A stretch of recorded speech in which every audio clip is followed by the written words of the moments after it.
कळून चुकले की मी कुणाच्याही अपेक्षा पूर्ण करू शकत नाही. मी कुणालाही सुखी आणि आनंदी ठेवूच शकत नाही. काही काय बडबडतीयस राधा? हे छोटंसं कॉन्ट्रॅक्ट ठरवणार नाही तू काय करू शकतेस आणि काय करू शकत नाही ते. घरातल्या कोणी तुला पाण्यात पाहिलं ना तरी मला तुझ्यावर विश्वास आहे. तूच एक अशीच या घराची मोड बांधून ठेवू शकते. राधा प्लीज असं अवसान गळून बसू नकोस. कारण काही झालं तरी मी तुझं स्वप्न तुटू देणार नाहीये, मी तुला हरू देणार नाहीये राधा. आपण नाही हरणार आहोत. मला तुला असं हरलेलं नाही बघायचंय राधा, नाही हरणार आहेस तू. मला ठाम विश्वास आहे की काही झालं तरी आपण इथून मसाला घेऊनच बाहेर पडणार आहोत. आणि हा, तू माझ्यावर विश्वास ठेव. मी तुला शब्द देतो की तुझ्या चेहऱ्यावर हसू पाहिल्याशिवाय मी स्वस्थ बसणार नाही.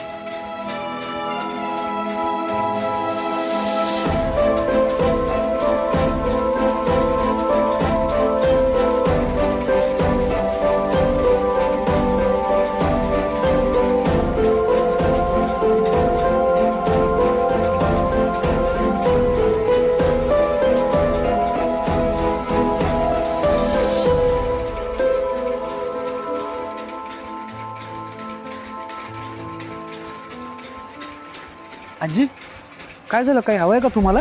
मला नाही, पण तुलाच मदत पाहिजे असं दिसतंय. मला? तुझ्या बायकोला वचन दिलंस ना तू स्वप्न पूर्ण करण्याचं. ऐकलं मी ते, पण ते वचन पूर्ण कसं करणार आहेस? मसाला घ्यायला सामान लागतं, सामान घ्यायला पैकं लागतं. ते आहे तुझ्याकडे? नाही आजी, मी आता राधासाठी काही करावं लागलं तरी करेन. एवढं प्रेम करतो तिच्यावर? हो, पण तुम्ही मी तुमची दोघांची एकमेकांवरची माया बघून बोलायला आले. एक सांगू का, तू जिच्यावर प्रेम करतो ना ती तुझी बायको लाखात एक आहे. अरे, स्वतःचं स्वप्न तुटतंय तरी त्या पोरीने मला मदत केली. एका शब्दानं बी बोलली नाही. एवढ्या मोठ्या वणव्यातनं वाट काढत चाललीये. दुसऱ्याच्या सुखासाठी आणि आनंदासाठी जगणारी माणसं राहिलेली आहेत त्रिपुरा. त्यामुळे तिला जप, असंच प्रेम करत राहा तिच्यावर. तुला तिचं स्वप्न पूर्ण करायचं आहे ना, मग ते स्वप्न पूर्ण झाल्याशिवाय राहणार नाही बघ. पण ते कसं?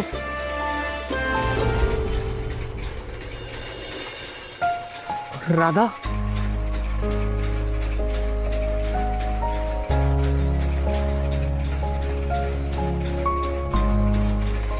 काय ग पोरी, हे सुख माझ्या पदरात टाकून तू दुःखाच्या वाटेवर चालायला निघालीस? तुला जे जे लागेल ते ते सगळं माझ्या सामानातलं घे. नाही, नको. तू स्वाभिमानी पोर आहे, तू घेणार नाहीस. मीच जबरदस्तीने देते तुला.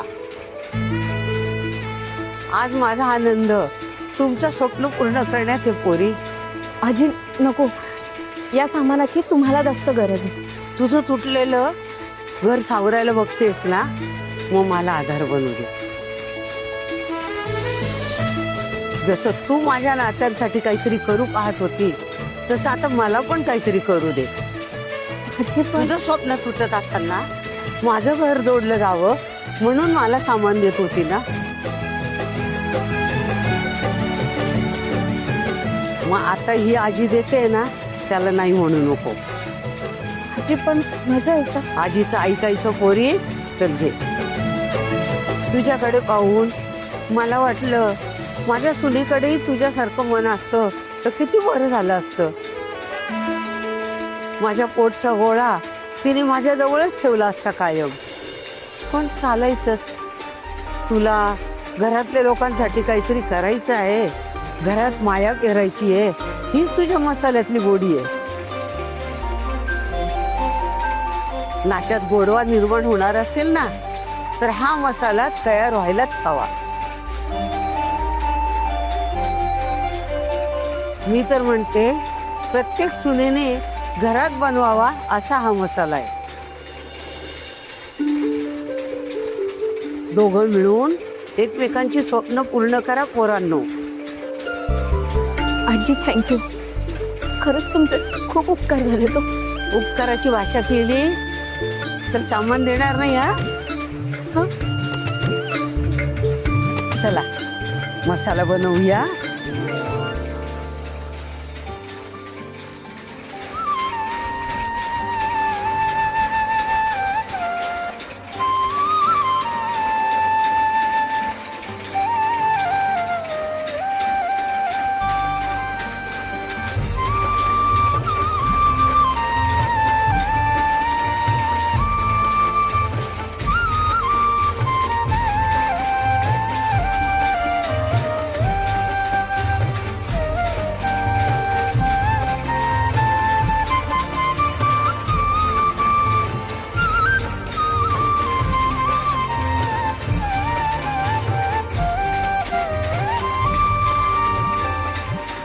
हे घ्या, झालाय तुमचा मसाला.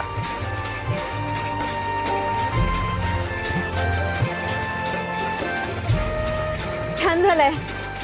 आजी तुम्ही सुद्धा चाखून बघा ना, आणि थोडा घेऊन सुद्धा जा. तुमच्या मुलाला आणि सुनेला हा मसाला नक्की आवडेल. अगं पण त्यांना घराची वाट दिसायला पाहिजे ना. दिसणार, यावेळी त्यांना वाट नक्की दिसणार. आणि आजी, या मसाल्याने बनवलेला पदार्थ जर तुम्ही त्यांना खाऊ घातला ना, तर परत जायचं नाव सुद्धा घेणार नाहीत ते. तसंच होऊ दे ग बाई. तुमच्या दोघांच्या संसाराला कोणाची नजर न लागो ग बाई.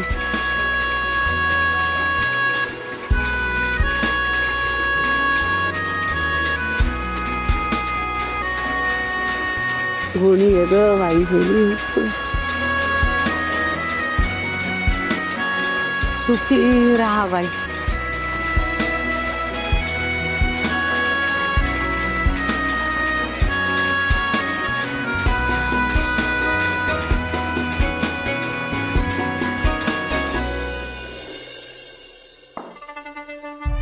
हा मसाला तयार ठेवा, म्हणजे क्लायंटनी त्या पोरीचा मसाला थुंकल्या थुंकल्या हा मसाला समोर करायचा. हो साहेब, असंच करू. पण काय? एक विचारायचं होतं. अरे काय? रागावू नका साहेब, पण तुम्ही खरंच त्या राजवीरला बिझनेसमध्ये सामील करून घेणार आहात का? हे बेअक्कलच करे तू त्या अनाथांसारखं? हा, मी काय केलं साहेब? विचार. बेअक्कली असल्या